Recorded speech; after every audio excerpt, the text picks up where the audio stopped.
Castlevania showrunner Adi Shankar has become well known for his dark tellings of nerdy franchises that we hold near and dear to our hearts. But which fandom does he want to tackle next? I caught up with him after its release and asked him, what if Hollywood approached you and said you could do any live-action anime remake? He told me that he wants to adapt the extremely popular anime My Hero Academia.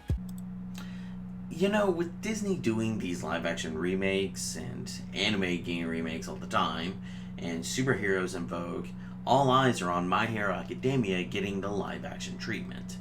However, to many people though, there's already a live-action adaptation of My Hero Academia out there. It's just called Sky High. Sky High is a 2005 Disney film and came out the same year as other superhero movies like Elektra, Fantastic Four, and The Legend of Zorro. Yeah, come to think of it, 2005 wasn't a good year for superheroes. The film was directed by Mike Mitchell, who worked on, of all things, Shrek Forever After and Trolls. The film is a mix of big stars and not so big stars, but we'll get to them whenever we get to them. Now, I'm not here to review the movie per se. I mean, yeah, I'll look over it and snark at it, but here, I'm trying to look at it under a different light. Namely, how does Sky High fare as an adaptation of My Hero Academia over a decade before the anime hit? Let's take a look and find out. Here we're introduced to our main character, Will, and his parents, Steve and Josie Stronghold. However, they're also revealed to be the Commander and Jetstream, two of the greatest superheroes out there. Is it weird that the Commander is reminding me more of Homelander from The Boys more than anything else? Also, yes, we have Kurt Russell in the film along with Kelly Preston, who seems to have brought back a few Dutch angles from Battlefield Earth. Their day jobs are real estate agents, and they also go out and fight crime, and yeah, your classic Superman thing. One issue here is that Will doesn't have any superpowers, mirroring what Izuku starts off with in My Hero. However, while the beginning is similar, the motivations are much, much different. Here, Will is having superheroism thrust upon him by the high expectations of his parents, whereas Izuku really wants to help people despite his lack of powers.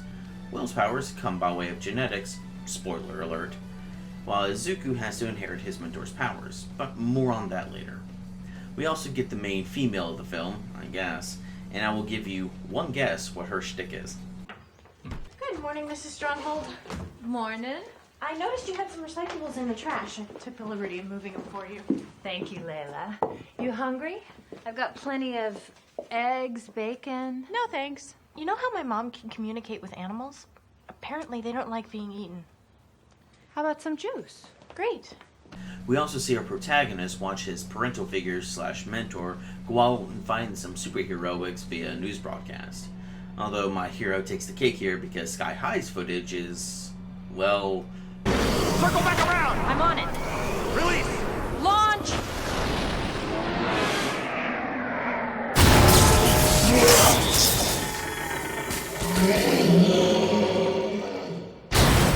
This movie had a budget of $20 million, by the way. After a school bus scene that doesn't relate to My Hero at all, we get an introduction to the two bullies at school, as well as an introduction to another main character that doesn't relate to My Hero at all either. However... Hey everybody, I'm Gwen Grayson, your student body president. I know you're all going to love it here at Sky High. I know I have. I've just had the greatest experience and I've made the greatest friends. But there are a few rules that I just want to let you guys know. If you can just remember those few simple rules, I promise you will not fall off the edge of the school. Now, just follow me inside for orientation. Rules? What rules? One champagne. Well, I guess we see where a couple of the evil X's came from. Unfortunately, the principal of Sky High isn't a super intelligent rodent, but instead Linda Carter has principal powers. Do you get it? Who spares no time getting us to Coach Boom, played by Bruce Campbell. Ah, Boom. Boomstick. Army of Darkness reference. It's here that we get the power showcase. While it is amusing to see, it actually does correlate to My Hero Academia's introductory mock battles. Sure, the students were placing into UA instead of being assigned a status at the school, hero or sidekick, but the idea is the same, showcasing what powers many of these students have and establishing the characters that we're going to be seeing the most. In fact, as we see, Sonic Boom here is reminiscent of UA's own present mic with a loud booming voice. However, there are some key differences. Where present Mike is more jovial and a clear extrovert, the coach here is more snarky and, Bruce Campbell-ish. He's okay, but we don't get to see too many characters at UA being as mean-spirited as he is. The closest that we get is Aizawa, but even he is more like a den mom, whereas Sonic Boom is more like your distant single uncle that has agreed to take care of you for the weekend. He does manage to get some good one-liners in, though. So there will be no whiner babies. Are we clear? Yeah, he wouldn't last 2 seconds. But going back to the placement part of the power exam, the dichotomy of the school may seem like something also different from UA, but as we see in Season 2, UA has 4 tracks. Hero, General Studies, which is the one that more closely resembles the Sidekick course here, Business, and one literally called Support. In fact, Shinso, the General Studies UA student that fought our protagonist in Season 2, has a quirk that doesn't fit with the testing that UA puts their students through, placing him in General Studies. This is even pointed out by Aizawa commentating the battle. This is actually a place where having a showcase like Coach Boom's would work, especially since it would probably cost them less given how large those mock cities have to be. But it wouldn't look cool and probably doesn't showcase how the characters would actually use their powers in a more realistic battle setting. At lunch, while we're still establishing characters, we get our rival for the film, War and Peace, a name so unsubtle it's like being smacked in the face by an actual copy of the book War and Peace. Instead of being childhood friends where the hot-headed one got so full of pride that seeing a weakling like our main boy follow his every step just causes resentment to elevate, our fire-fisted friend is simply the son of a hero and a villain. I'll let you think how that would work, especially the paperwork involved. When Will gets hurt during Power Show and Tell, we get our one scene with the school nurse, a kind old lady that instead of kissing you to heal your wounds, just x-rays you and gives you a lesson in genetics.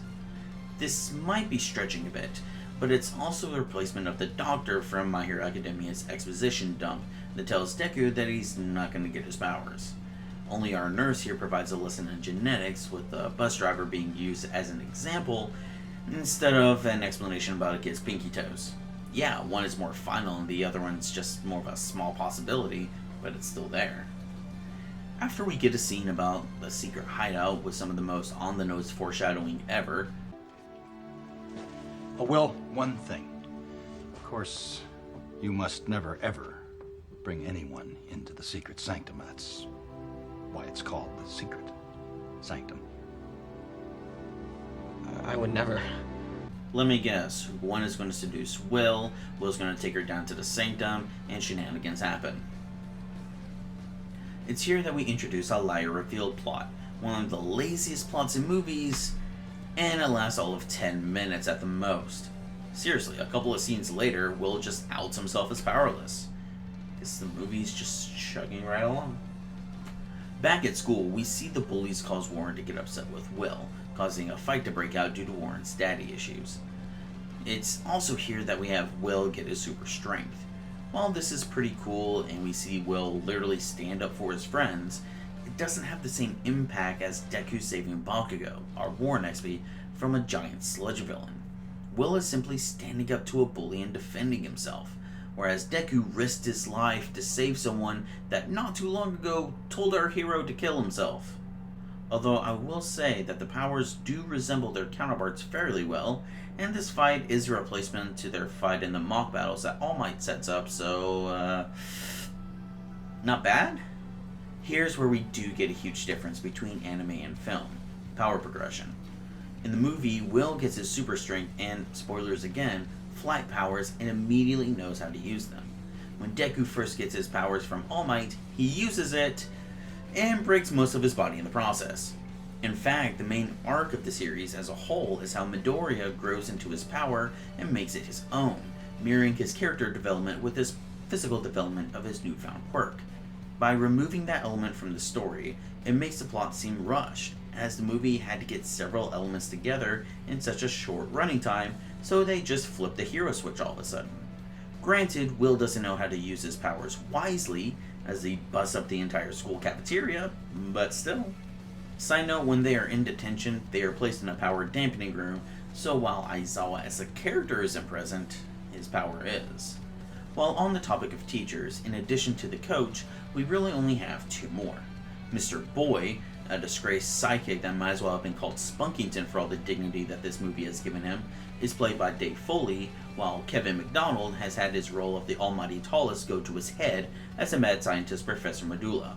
While the movie does have some good interactions between them, their personalities aren't as interesting as, say, President Mike's or Aizawa's. In fact, their powers are not anything to write home about either. The all-American boy doesn't have any powers, it seems, and Professor Medulla is super smart, I guess? Let's see how his class turns out. Dreadful technique.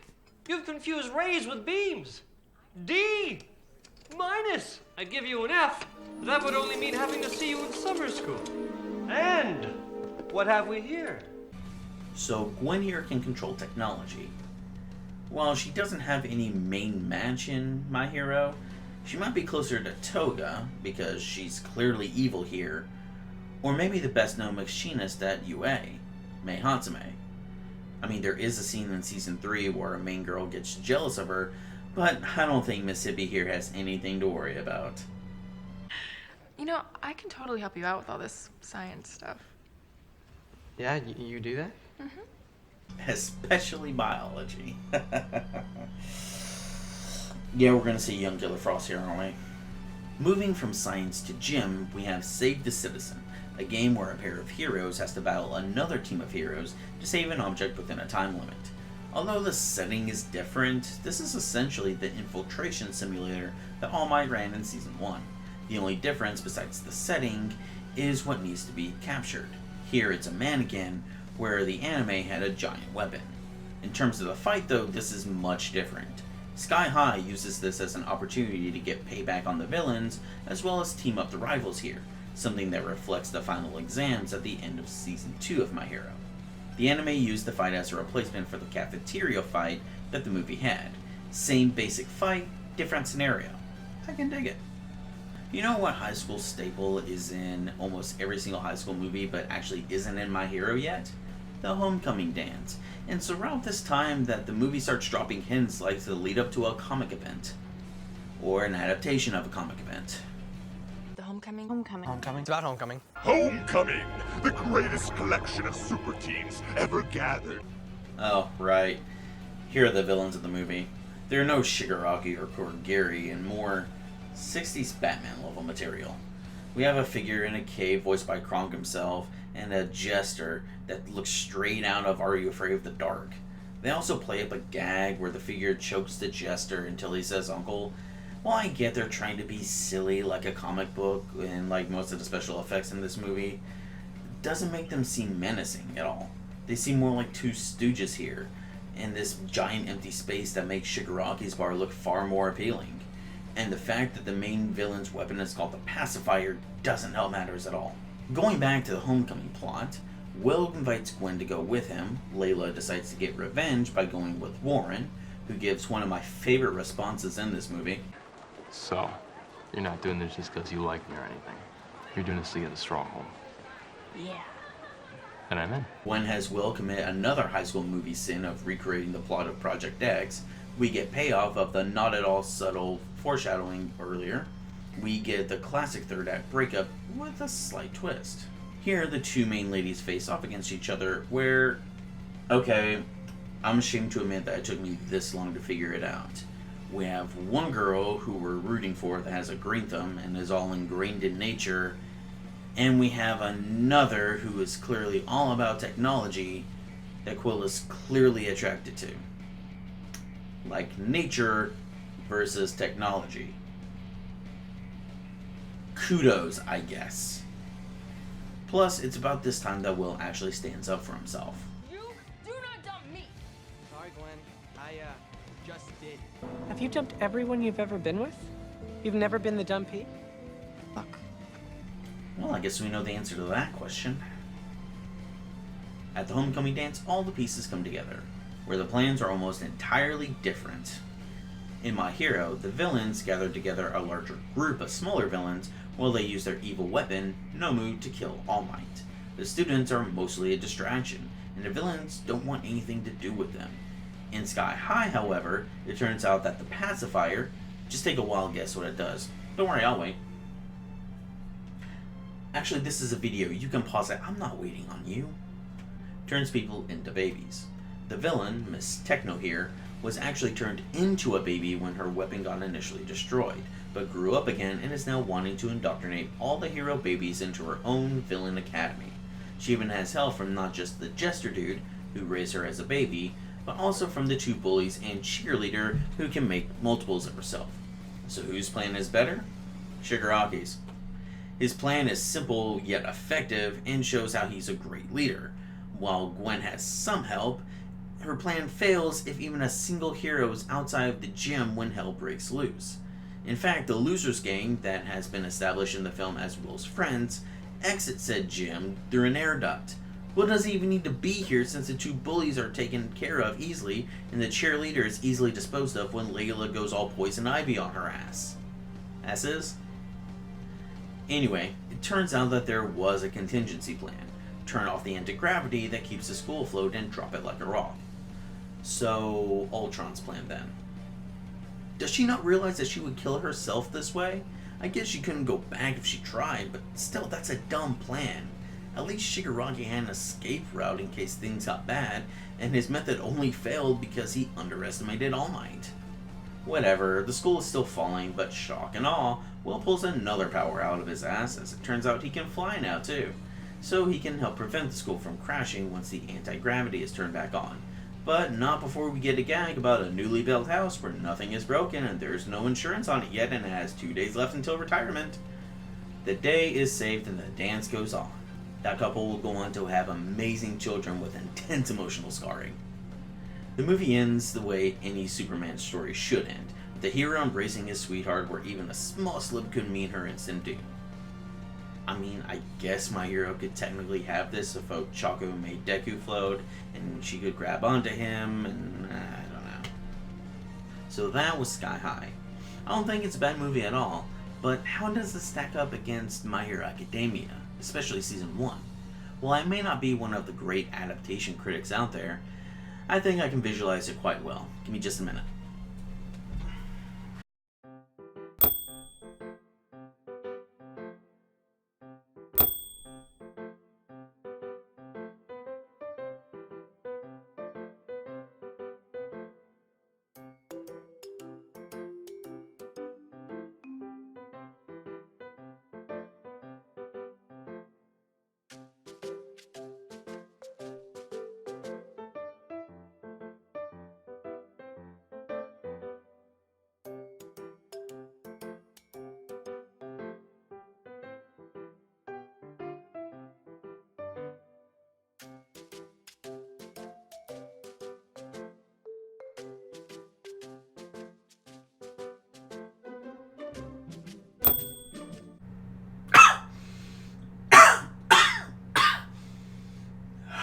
Sky High is as much of a My Hero Academia adaptation as, well, any Disney adaptation is to its source material.